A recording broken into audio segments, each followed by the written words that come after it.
दानिश और मैं सरताज सर का स्टूडेंट हूँ। Hello friends, my name is Nes. I am also Sartaj sir student. तो हम आज आपको बताने वाले हैं 12th क्लास के ओपन के एक चैप्टर के बारे में जिसका नाम नाइट ऑफ द स्कॉर्पियन है। इस घटना में दिखाया गया है एक बिच्छू एक राइटर की मां को काट लेता है। लेकिन आपने बिच्छू की घटनाएं तो बहुत सी देखी होंगी, लेकिन इस घटना को कुछ बड़ा चढ़ाकर दिखाया गया है। तो चलिए देखते हैं इसकी कुछ सामग्री। आगे बढ़ने से पहले आइए इस चैप्टर का एक क्लोज लुक ले लेते हैं। ये चैप्टर असल में एक पोएम है जिसे निसिम एज़ेकिएल द्वारा लिखा गया। ये पोएम न सिर्फ आपकी 12th क्लास में है बल्कि ग्रेजुएशन, पोस्ट ग्रेजुएशन जैसे बड़े बड़े कोर्सेज में भी इसको सिलेबस का हिस्सा बनाया गया है। तो चलिए वर्ड टू वर्ड एक बार इस पोएम को देख लेते हैं। I remember the night my mother was stung by scorpion. मैं याद करता हूँ उस रात को जब मेरी माँ को काट लिया गया था एक बिच्छू के द्वारा। 10 hours of steady rain had driven him to crawl beneath a sack of rice. 10 घंटे की लगातार बारिश ने उस बिच्छू को मजबूर कर दिया था कि वो शरण ले ले एक चावल की बोरी के नीचे। Parting with his poison flash of diabolic tail in the dark room. और वो लहलहा रहा था अपनी जहरीली पूंछ को उस अंधियारे कमरे में। फिर माँ आती है और वो उसे काट लेता है, यानी अपनी पूंछ का डंक मार देता है।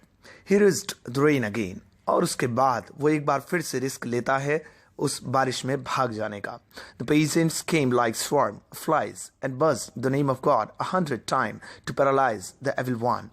उसके बाद गांव वाले यानी पड़ोसी और किसान बड़ी संख्या में घरों से निकलकर आते हैं मेरी माँ को देखने के लिए। ऐसा लगता था जैसे मानो मक्खियों का पूरा झुंड और छत्ता निकल आया हो। जैसे मक्खियाँ भिनभिनाती हैं बिल्कुल वैसे ही वो भगवान के नाम का जाप करते हुए आ रहे थे और उस बुराई को यानी उस बिच्छू को ख़त्म कर देना चाहते थे। With candles, with lanterns, throwing the great scorpion shadow on the mud-backed walls. और उनके हाथ में थी लालटेन, ये मोमबत्तियां जिसके थ्रू वो उस गेंट स्कॉर्पियन यानी दानव बिच्छू को तलाश रहे थे जिसकी परछाई कभी कभार धरती से दीवार पर पड़ती नजर आती। दे सर्च फॉर हिम। गांव वालों ने बिच्छू को तलाशा। He was not found. लेकिन वो बिच्छू कहीं नहीं मिला। दे क्लिक्ड देयर टंग्स। और फिर हार मानकर उन्होंने अपनी जीभ से क्लिक्ड की आवाज निकाली। With every movement that the scorpion made his poison moved in mother's blood, they said. और गांव वाले कहते जैसे जैसे जमीन पर बिच्छू आगे बढ़ेगा वैसे वैसे माँ के खून में जहर चढ़ता जाएगा, इसलिए उस बिच्छू को रोको और ख़त्म कर दो। May your suffering decrease and misfortunes of your next birth, they said. फिर वो प्रार्थना करते भगवान करे कि तुम्हारी अच्छाइयाँ सामने आ जाएं, तुम्हारा दर्द कम हो जाए। May the sum of evil balanced in this unreal world against the sum of good became diminished by your pain. और वो प्रार्थना करते कि तुम्हारे अच्छे कर्म आगे आए, तुम्हारे इस दर्द को ख़त्म कर दें और तुम्हारे आने वाले जन्म के लिए अच्छाइयाँ पैदा करें। May the poison purify your flesh of desire and your spirit of ambition. और वो प्रार्थना करते गांव वाले पड़ोसी कि इस जहर के कारण तुम पवित्र हो जाओ, तुम्हारी इच्छाएं, तुम्हारी सोच, तुम्हारे कर्म पवित्र हो जाए। They said, ये सब गांव वाले सोचते। And they sat around on the floor with my mother in the center. फिर वो चारों ओर बैठ गए मेरी माँ को केंद्र में यानी बीच में रखकर। The peace of understanding on each face. और मैं देख सकता था उनके चेहरे पर बड़ा ही शांति भाव। More candles, more lanterns, more neighbors, more insects and the endless rain. और उस रात मैंने देखा कि कितनी सारी मोमबत्तियाँ, कितनी सारी लालटेन, कितने सारे नेबर्स यानी पड़ोसी, कीड़े मकोड़े और वो बारिश जो कभी ना रुकने वाली जैसी लगती थी। My mother twisted through and through, groaning on a mate. और मेरी माँ करहा रही थी, इधर उधर करवटें बदल रही थी दर्द के कारण। My father, skeptic, rationalist, trying every curse and blessing. मेरे पिता जो एक वैज्ञानिक ख्याल के थे, यानी उन्हें इन सब पूजा पाठ पर कर्मकांड पर यकीन नहीं था, लेकिन उस रात वो हर एक चीज़ आजमा लेना चाहते थे कि उनकी पत्नी की जान बच जाए। Powder, mixture, herbs and hybrid, हर एक चीज़, पाउडर, कोई मिक्सचर, कोई जड़ी बूटी या फिर दुआएं। He even poured a little paraffin upon the bitten toe and put a match to it. उन्होंने थोड़ा पैराफिन ऑयल मेरी माँ के अंगूठे पर लगाया जिस पर बिच्छू द्वारा काटा गया था, डंक मारा गया था। और उस पर माचिस की तीली से आग जलाई ताकि उस हिस्से को जलाकर उसके जहर को खत्म किया जा सके। I was the flame fading on my mother, I was the Holi man perform the rights. मैं देख रहा था वो जलती ज्वाला मेरी माँ को दर्द पहुंचा रही थी और वो गांव वाले जो कि पूजा पाठ में लगे हुए थे। To tame the poison with an incantation, ताकि ख़त्म किया जा सके उस जहर के प्रभाव को।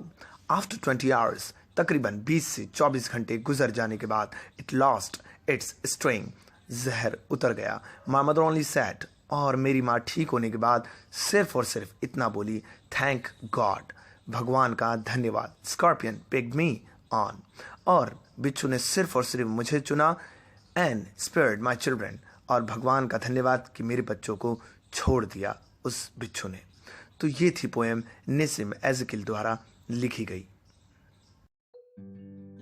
हेलो स्टूडेंट्स, मैं सरताज सर और आज इस चैप्टर के बारे में हम लोग बात करने जा रहे हैं। इस चैप्टर का नाम है the night of the scorpion. बच्चों से मैं अभी आपने सुना होगा एक घटना के बारे में जिसमें बताया गया था एक बिच्छू राइटर की माँ को काट लेता है। तो बहुत ही एक छोटी सी घटना का वर्णन इस चैप्टर के अंदर किया गया है। आइए मैं स्टेप बाय स्टेप आधी स्टोरी आपको मैं सुनाऊंगा और आधी स्टोरी हमारे ही स्टूडेंट्स इस चैप्टर इस वीडियो के लास्ट में आपको जरूर सुनाएंगे। होता कुछ यूं है कि बरसातों के दिन होते हैं और बोरी के नीचे, चावलों की बोरी के नीचे एक बिच्छू आकर बैठ जाता है। राइटर की माँ वहां जाती है और वो बिच्छू काट लेता है। बस फिर क्या था, फिर कहानी की शुरुआत हो जाती है। राइटर की माँ को देखने के लिए गांव के सारे लोग आ जाते हैं, पूरी भीड़ में आते हैं, बड़ी संख्या में आते हैं। मानो ऐसे लगता है जैसे मधुमक्खी के छत्ते से बहुत सारी मधुमक्खियां निकल कर आ रही हों। लोग लालटेन हाथ में लेकर आते हैं और माँ के चारों ओर बैठ जाते हैं। माँ दर्द से करहा रही है, उसको बहुत तेज दर्द होता है। उसके पैर के अंगूठे में वो बिच्छू काट लेता है। गांव वालों का मानना होता है कि जितना बिच्छू चलेगा उतना जहर माँ के शरीर में बढ़ेगा। तो वो तलाशते हैं, उस बिच्छू को तलाशने की कोशिश करते हैं ताकि उसको मार दिया जाए, ताकि बिच्छू मर जाए और वो जहर ऊपर ना चढ़ पाए। तलाश जारी रहती है, लेकिन बड़ी मुश्किलों के बावजूद भी बिच्छू नहीं मिल पाता है। उधर माँ की हालत और उनका दर्द बढ़ता जा रहा है, हालत खराब होती जा रही है। जो राइटर के पिता हैं वो थोड़े साइंटिफिक ख्याल के हैं, उन्हें इन सब चीजों पे भरोसा नहीं है। वो पूरी दवाई लगाते हैं, हर एक चीज आजमाते हैं जो साइंटिफिकली माँ के दर्द को दूर कर सके। फिलहाल दोनों चीजें चलती हैं। पिता इधर साइंटिफिक तरीके से दवाई कर रहे हैं, उधर गांव वाले क्या करते हैं, वो पूरी तरीके से पूजा पाठ करते हैं, हर एक चीज करते हैं ताकि माँ का दर्द दूर हो जाए। वक्त बीतता चला जाता है। जब बिच्छू नहीं मिलता है तो सारे गांव वाले चारों तरफ चारपाई के बैठ जाते हैं और प्रार्थना करते हैं कि दर्द जल्द से जल्द खत्म हो जाए। वो कहते हैं कि जितना दर्द होगा अगले जन्म में माँ के, जो वो पिछले जन्म के जितने भी पाप हैं वो कम होते जाएंगे और अगले जन्म में माँ एक अच्छा रूप लेकर पैदा होगी। समय बीतता जाता है। अब आगे मैं आपको बताता हूँ और यहाँ छोड़कर जा रहा हूँ कि क्या हुआ, क्या वो दर्द खत्म हुआ, क्या वो बिच्छू मिला।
माँ भगवान का धन्यवाद बोलती है क्योंकि बिच्छू ने उसको काटा, उसके बच्चों को नहीं काटा। तो हम देखते हैं माँ का स्वार्थ। माँ अपने बच्चों से कितना प्रेम करती है